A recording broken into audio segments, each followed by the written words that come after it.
அல்லாஹ்வுடைய தூதர் ஸல்லல்லாஹு அலைஹி வஸல்லம் அவர்கள் சொன்னார்கள், அல்லாஹ் ரப்புல் ஆலமீன் ஒவ்வொரு நாளும், ரமதானில் மட்டுமல்ல, ஒவ்வொரு நாளும் ஒவ்வொரு இரவும் அல்லாஹ் முதல் வானத்திற்கு இறங்கி வருகிறான். அந்த அடியார்களை பார்த்து கேட்கிறான், என்னிடத்திலே என்னை அழைப்பவர்கள் உண்டா? அந்த அழைப்பிற்கு நான் பதில் கொடுக்கிறேன்.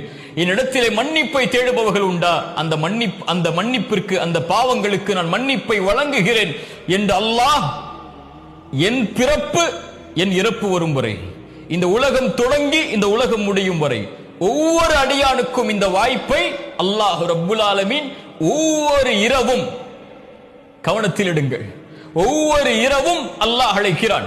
தேவைகளை கேட்பவர்கள் உண்டா? இதோ வழங்குகிறேன்.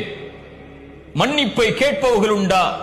இதோ மன்னிக்கிறேன் என்று அல்லாஹ் ரப்புல் ஆலமீன் ஒவ்வொரு இரவும் அடியார்களை பார்த்து கேட்பதாக அல்லாஹ்வுடைய தூதர் ஸல்லல்லாஹு அலைஹி வஸல்லம் அவர்கள் சொன்னார்கள்.